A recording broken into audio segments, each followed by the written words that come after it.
Hello and welcome to the Print Dashboard.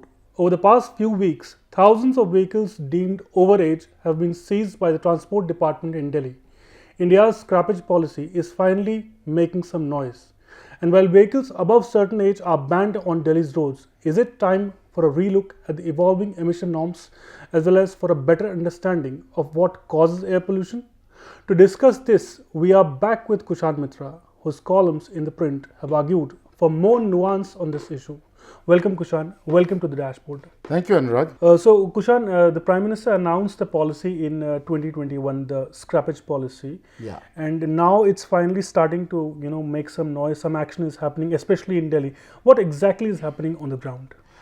Well, I've been talking to lots of people about this. Apparently, teams representing the Transport Department in Delhi are doing the rounds, particularly of some of the Tonia colonies in South and Central Delhi, and seeing cars that are parked in public places. That's including the road, so including in front of your house, that's a public spot. And if the car, particularly diesel cars above 10 years old, are being seized by the Delhi government, by the Transport Department. And what many people are upset about is they were not given a notice about this. Right. But the officials are saying this is the law, you knew the law. Right. And that's what's going on. And these people are apparently getting scrap value for those vehicles. They claim that they should have been given the right, and by law you are allowed the right to have it registered in another state, because the 10-year-old diesel vehicle law only exists for the National Capital Region. Right. So that's Delhi, Gurgaon, Faridabad, Noida, Ghaziabad. I mean, the cities around the NCR is actually quite big. Right. But, you can run these cars quite easily in South India, or even Lucknow, Kanpur, Kolkata, and many of these old diesel cars do go off to Punjab and South India. Right. Kushan, what's very surprising to me is that the government came out with this law nearly 2 years ago, and I think it kicked in the April of 2022. So it's been more than a year since the law is in place. And when it was announced, I don't remember a lot of furor around this scrappage policy. There was, by and large, acceptance. Of course, I mean, few odd voices from the industry, raising their, concerns about it. But by and large, I mean, people who are going to be impacted did not really, oppose it. But now, when it's actually being implemented, we see, trouble on the ground. There's nothing wrong with the scrappage law, in a matter of speaking. Okay, I mean, an old car ought to be scrapped. Having a formal scrap system rather than the kabadi system that we have today in India is much better, and it also leads to new generation cars ought to be scrapped properly, because they're not easy to scrap through the just using a welder, cutter, and the way it has to be scrapped has to be done properly to get the maximum value out of the car. Right. The reason the noise is happening is because the way the vehicles are being taken. Now, the scrappage policy was announced with voluntary surrendering of cars. So my petrol car is 15 years old. I voluntarily go into the scrap, to a government approved scrap dealer, or Maruti has set up their own scrap system. I go there, I surrender my car, I get scrap value for my vehicle, whatever government approved rates.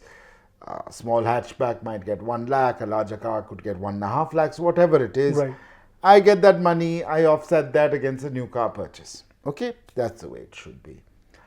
The people are upset today is because the way Delhi government is, or Transport Department, Delhi government is taking these cars away without giving them notice, without giving the people the opportunity to maybe sell these cars. And this is particularly hurting what you would call diesel car owners, because the 10-year rule, as I mentioned earlier. Right. Kushan, diesel brings us close to the idea of pollution. Yes. Which is at the core of the scrappage policy, which is at least, if not core, it's a very important factor behind this policy. But you have argued in some of your previous column for the print that India probably needs to take a nuanced view of the situation vis-a-vis pollution, because you think that there is emerging data. There are different things that are developing at the same time in the auto sector, and that requires case to case, maybe a look at curbing pollutions. What do you mean by that? Okay, we all go out on the road every day. Okay, every one of us who goes to office or school or wherever we go, when we're out on the road, we notice newer cars. They could be badly maintained 2-year-old taxis, Right. which could be polluting a lot more than a well-maintained 10-year-old or 15-year-old petrol car. Okay.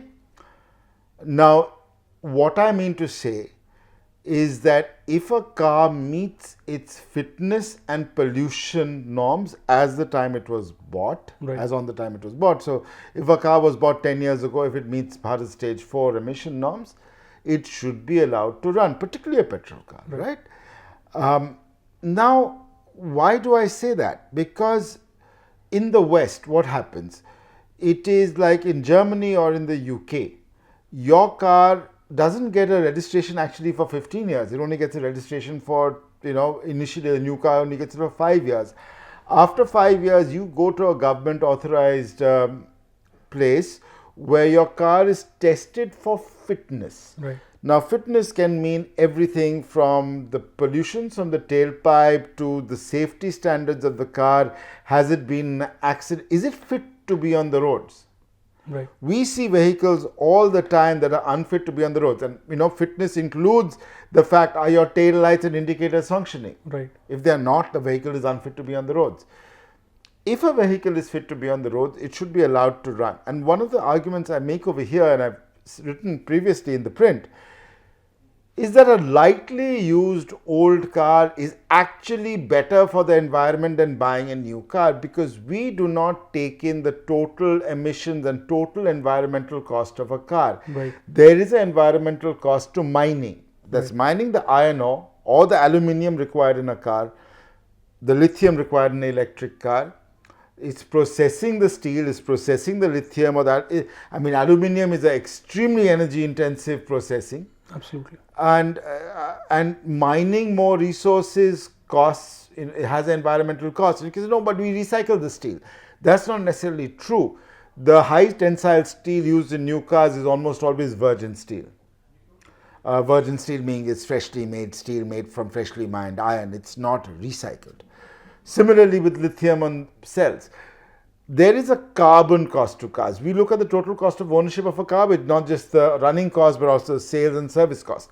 Similarly, we should look at the overall carbon cost of a vehicle, the carbon cost of a vehicle.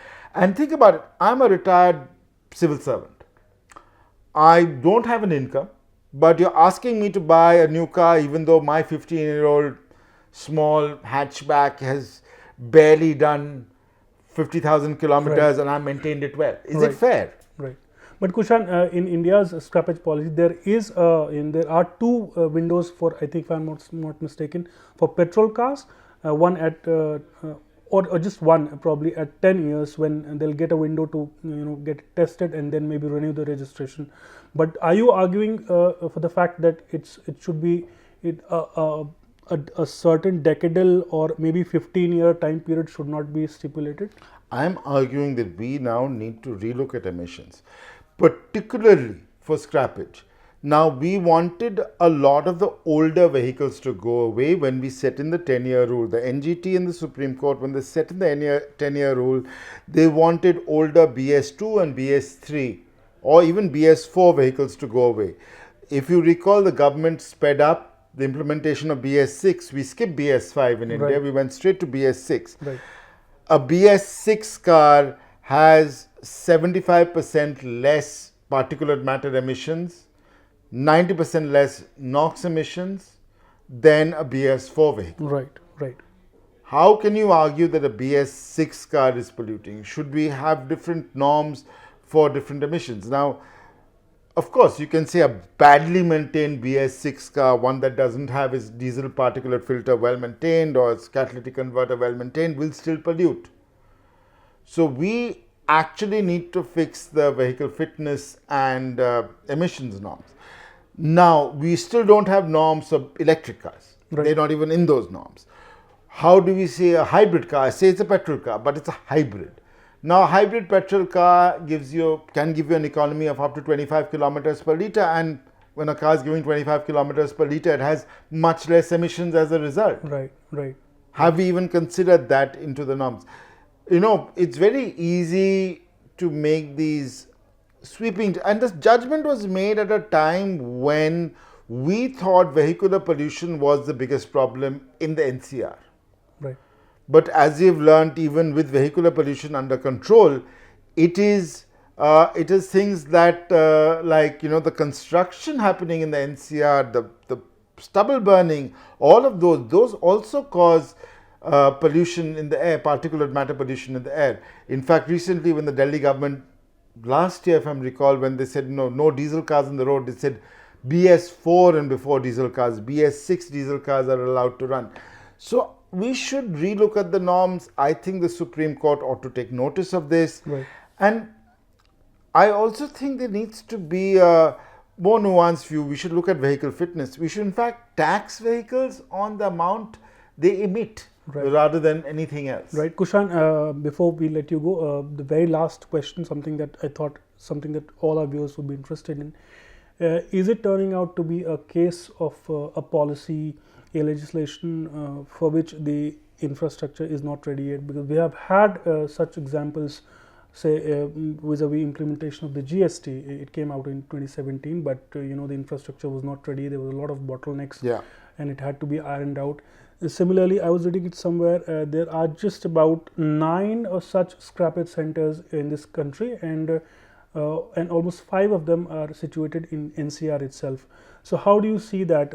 Is it what's happening in Delhi? Is it something that sort of gives you a microcosm of what's going to happen across the country when you know, crackdown begins in individual states? Even individual states will eventually have a crackdown. We need to set up formal recycling centers, formal scrappage centers, because cars also have very rare materials, particularly the rare earth metals on their motors and magnets. Those need to be harvested as well.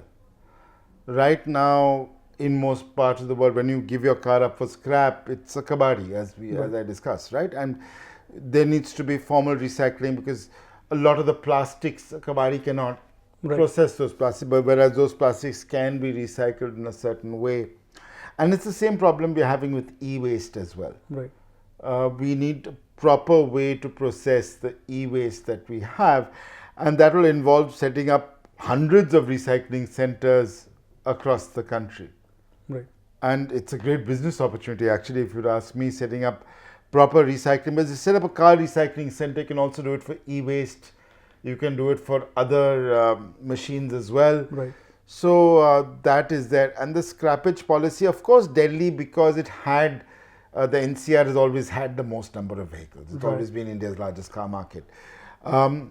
But I don't think we should force the scrappage issue by snatching cars away from people's houses. Right. I think the scrappage policy will develop on its own, and at the same time, with these scrappage centers, we should also have fitness centers for cars. So if a car is, you know, running fine after 15 years, let it run. Let the person pay a penalty, which could be 5,000 rupees a year, and let him run it.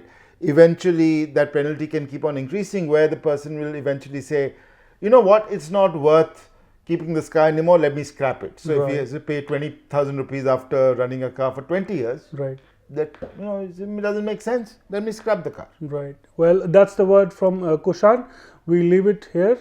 But Kushan, before we let you go, what's coming up next in Dashboard?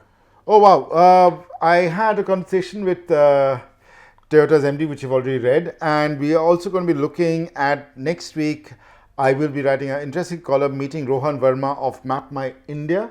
MapMyIndia, as you know, is right now the software, the map software, and a lot of vehicles.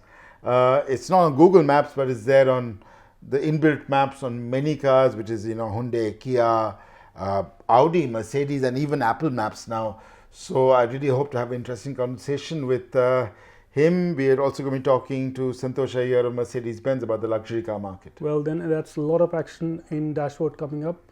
Do keep reading the print, and thank you for watching.